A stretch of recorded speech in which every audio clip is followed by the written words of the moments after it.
How Germany contained the coronavirus. Germany's Federal Minister of Health looks at the country's approach to the coronavirus pandemic.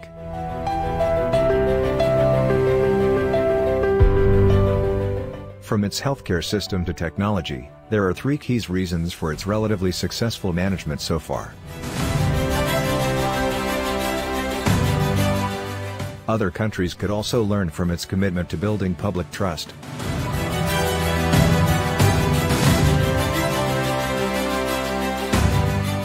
Compared to many other countries, Germany has managed the COVID-19 crisis well, owing to its properly funded health system, technological edge, and decisive leadership.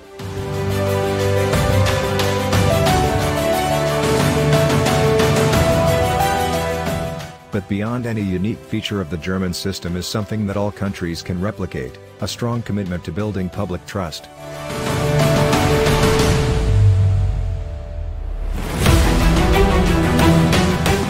Germany is often referred to as a positive example of how to manage the COVID-19 pandemic.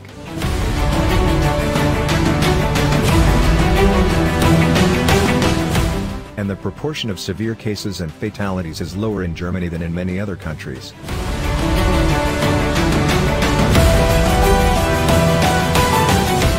I see three reasons why Germany is coming through this crisis relatively well, for now.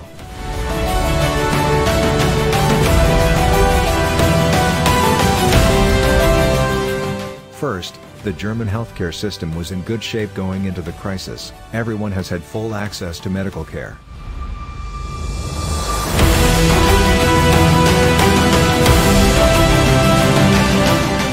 With an excellent network of general practitioners available to deal with milder COVID-19 cases, hospitals have been able to focus on the more severely ill.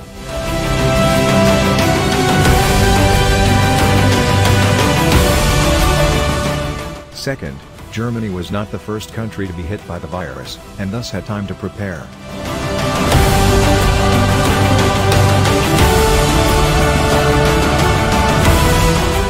Third, Germany is home to many laboratories that can test for the virus, and to many distinguished researchers in the field, which helps to explain why the first rapid COVID-19 test was developed here.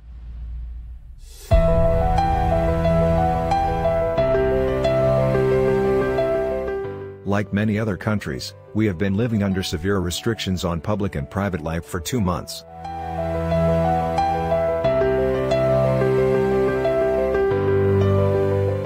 Only time will tell if we have made the right decisions, so I am careful about drawing lessons from the crisis at this point.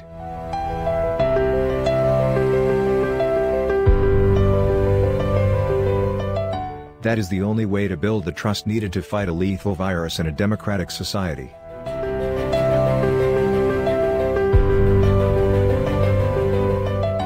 In pursuing a coordinated, collective response, transparency and accurate information is far more effective than coercion.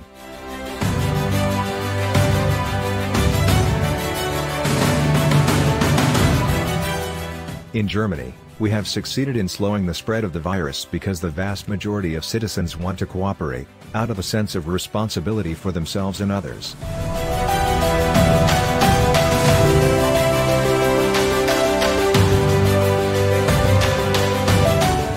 But to maintain this success, the government must complement timely information about the virus with open public debate and a roadmap for recovery.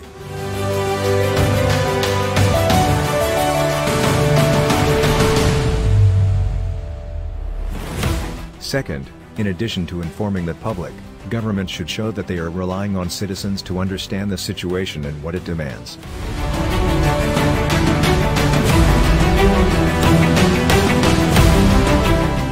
Because they are informed, German citizens know that a return to normality is not possible without a vaccine.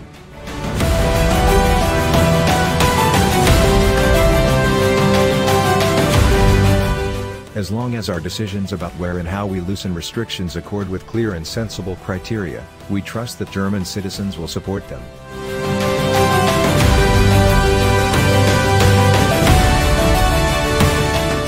Our decisions should be driven by evidence and emphasize reducing the risk of infection.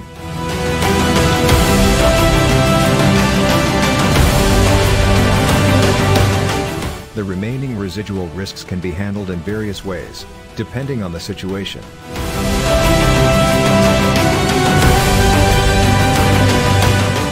Third, the pandemic has shown why an interconnected world needs global-level crisis management.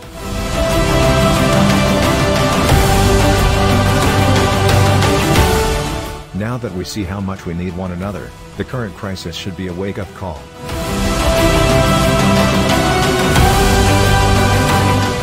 No single country can manage a pandemic alone.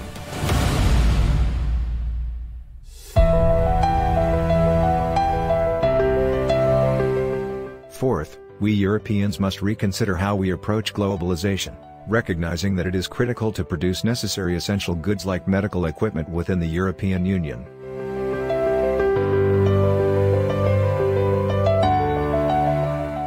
But rethinking globalization does not mean reducing international cooperation.